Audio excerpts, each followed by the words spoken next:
The most powerful woman in American sports didn't score 40 points tonight. She did something far more dangerous. Behind closed doors, inside a mahogany-lined boardroom that most fans will never see, a single sentence from Caitlin Clark set off a chain reaction so violent that television executives are reportedly refusing to answer their phones. And what she said next, after breaking yet another record and walking off the court with Player of the Week honors in her back pocket, is the reason league officials haven't slept in 3 nights. There's a reason the cameras cut away, and you deserve to know what they hid. Before we go any further, I need you to understand something. What you are about to hear was never supposed to reach the public.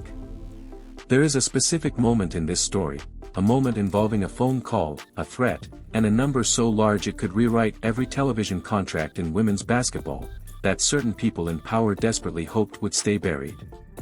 I'm going to walk you through it piece by piece, but I'm going to save the most explosive detail for later in this video, because once you hear it, you'll understand why the entire ecosystem of the WNBA is quietly panicking.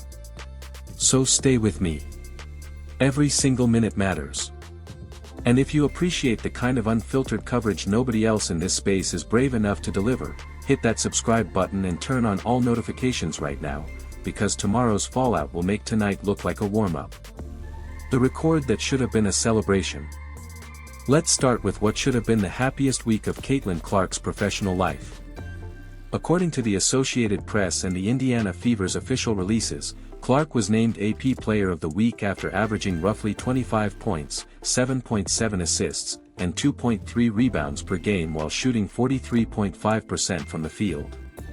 She dropped a franchise record 45 points and became the first player in WNBA history to record a 40-point, 10-assist game in a single night. Read that again. First in league history. Not first this season. Not first this decade. First. Ever.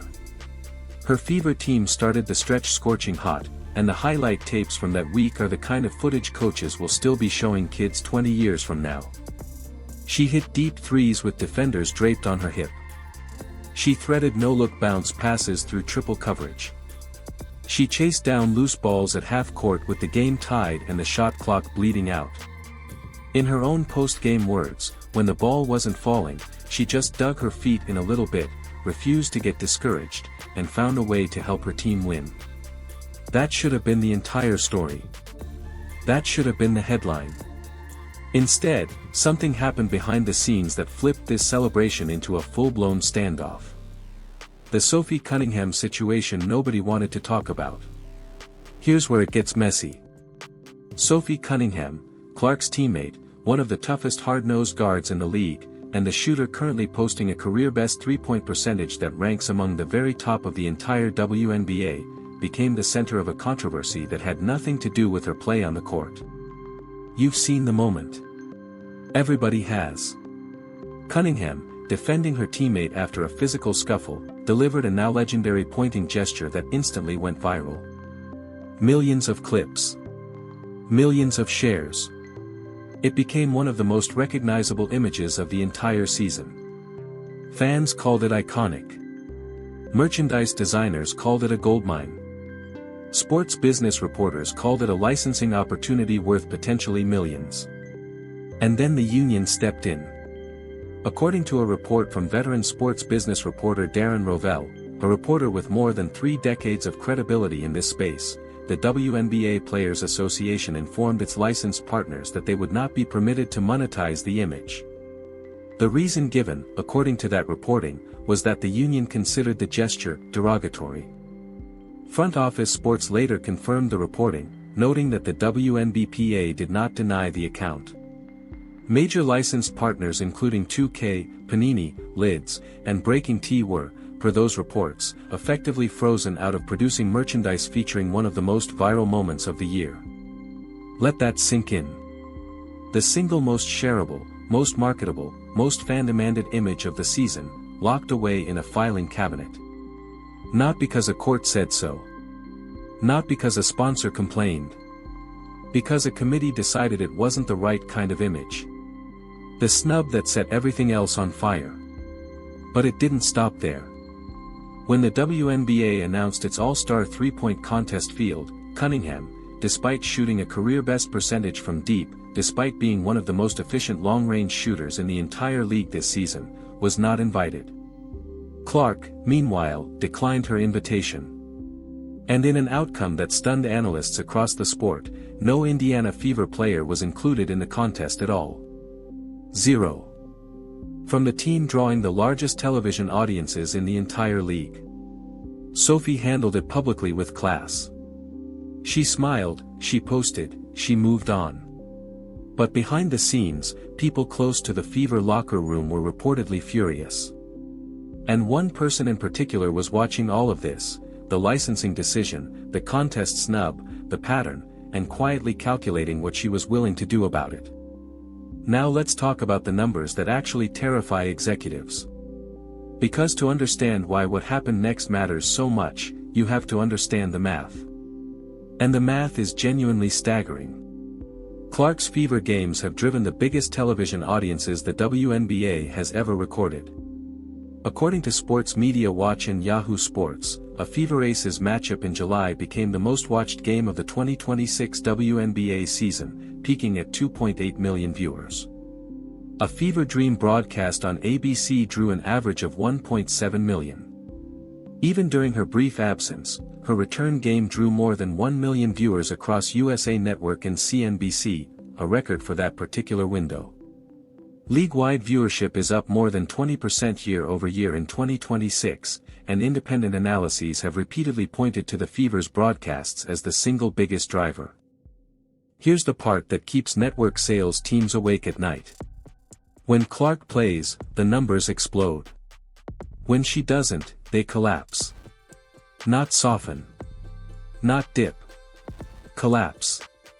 Advertising rates on Fever telecasts have been sold at premium tiers based on those Clark-driven audiences. Sponsorship contracts have been signed on the assumption that she is on the floor. If she walked, entire ad packages would need to be renegotiated overnight. And that, my friends, is the leverage.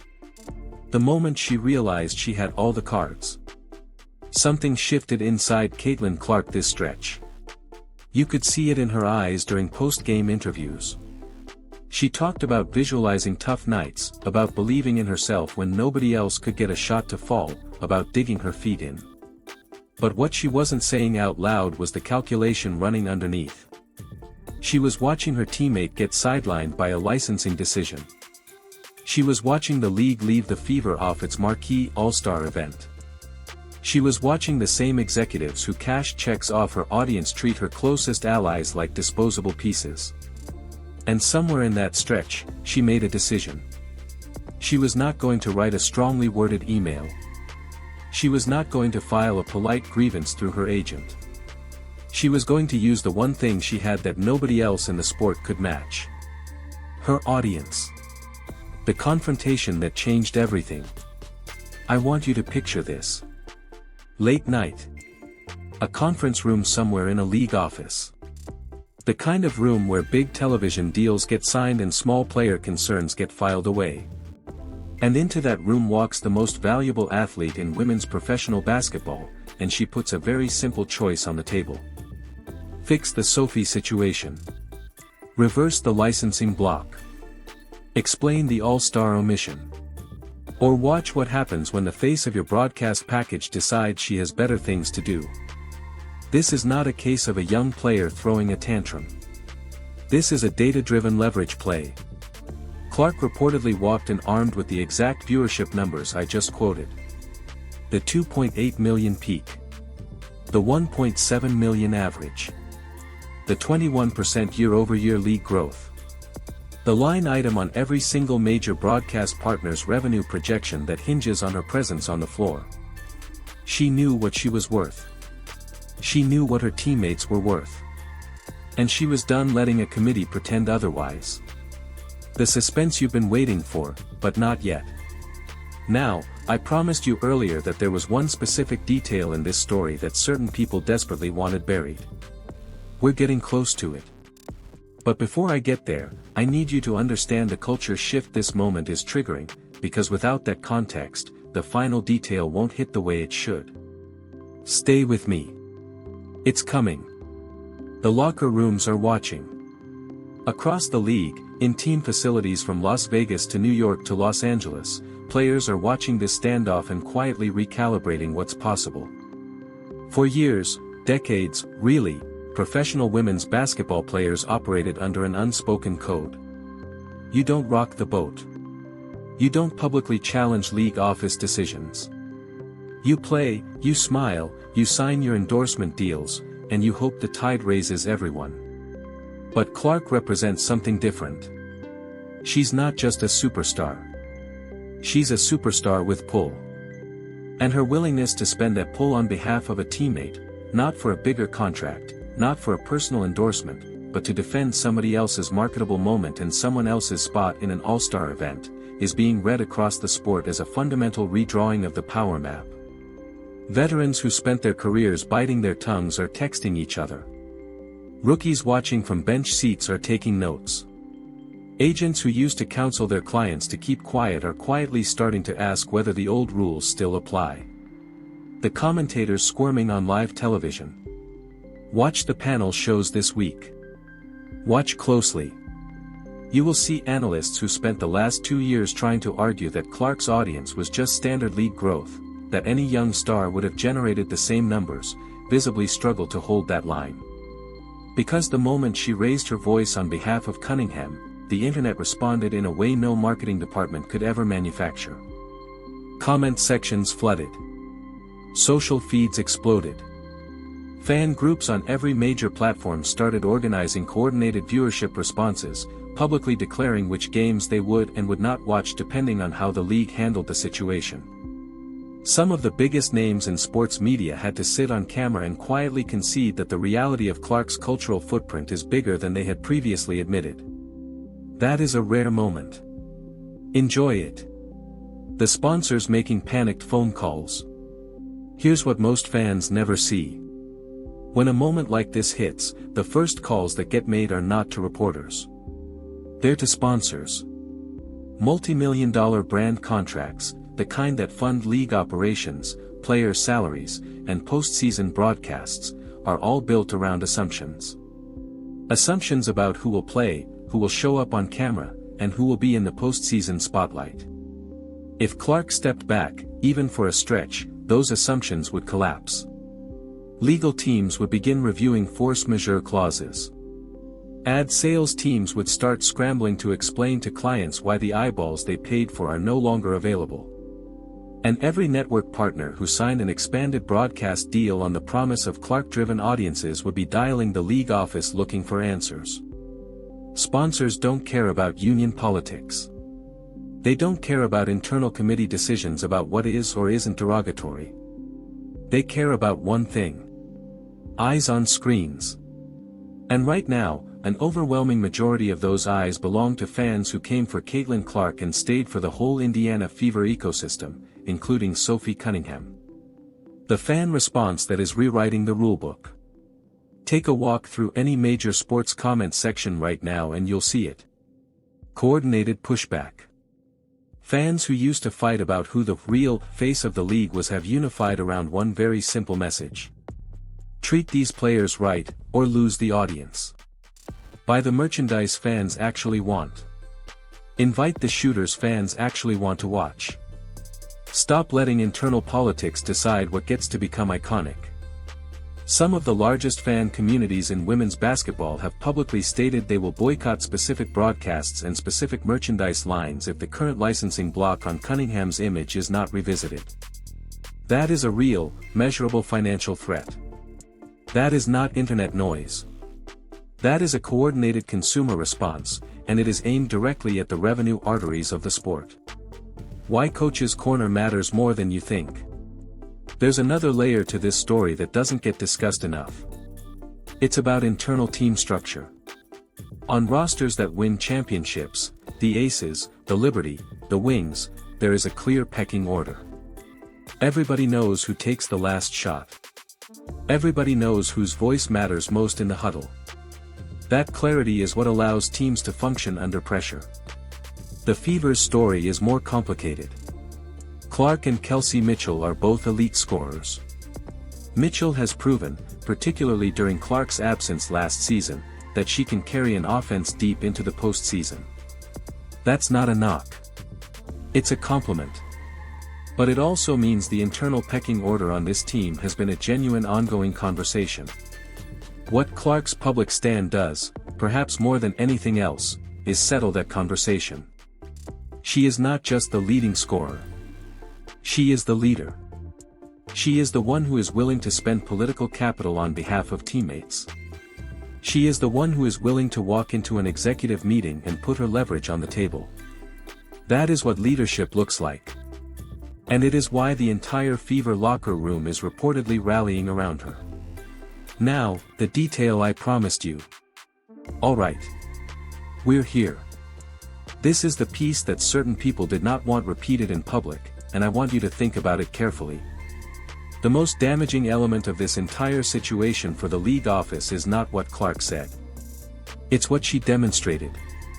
She demonstrated, in a single stretch of games, that her presence on the court is directly correlated to a broadcast audience that peaks at 2.8 million viewers, the highest of the entire 2026 WNBA season, per Yahoo Sports and Fox News reporting on the Fever Aces matchup. She demonstrated that her return from injury single-handedly generated a record window on cable television. She demonstrated that when she is on the floor, every single downstream revenue stream, advertising, sponsorship, jersey sales, merchandise, ticket resale markets, moves in unison with her. And here's the part nobody wants to say out loud. The league needs her more than she needs the league. That is not opinion. That is arithmetic. And the moment she made it clear she was willing to use that leverage on behalf of a teammate, not just for herself, the balance of power in professional women's basketball fundamentally shifted. That is the sentence certain executives are still trying to figure out how to unhear. The path forward, and the reckoning. So what happens next? A few possibilities. The union could quietly revisit its licensing position on Cunningham's viral moment. That would allow partner brands to finally monetize what is arguably the most marketable image of the season. The league could publicly acknowledge that the all-star selection process needs to be reviewed, particularly for players from the team driving the largest audiences. And the front office could, finally, start treating its biggest stars as partners in growing the sport rather than as employees to be managed. Or none of that happens. And Clark reminds everyone, quietly and firmly, exactly what her leverage looks like when it's actually deployed. Either way, the era in which league executives could quietly make decisions and expect star players to accept them without pushback is over. It ended the night Caitlin Clark decided that defending Sophie Cunningham was worth more to her than a smooth relationship with the front office. That's not just a shooting philosophy.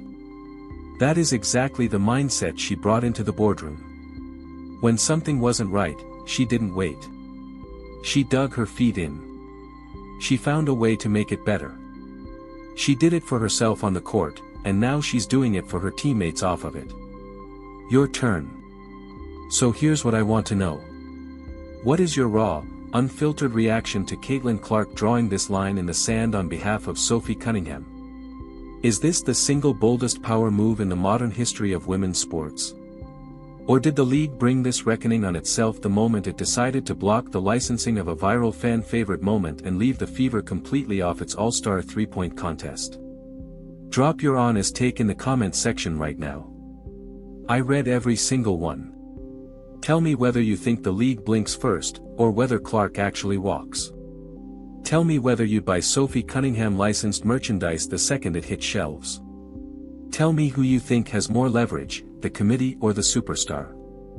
And if you made it this far in the video, do me one favor. Smash that like button until it doesn't work anymore. Hit that subscribe button and turn on all notifications, because the fallout from this story is going to unfold across the next several weeks and I am covering every single beat of it. Share this with the friend who still doesn't believe women's basketball is running the sports conversation right now.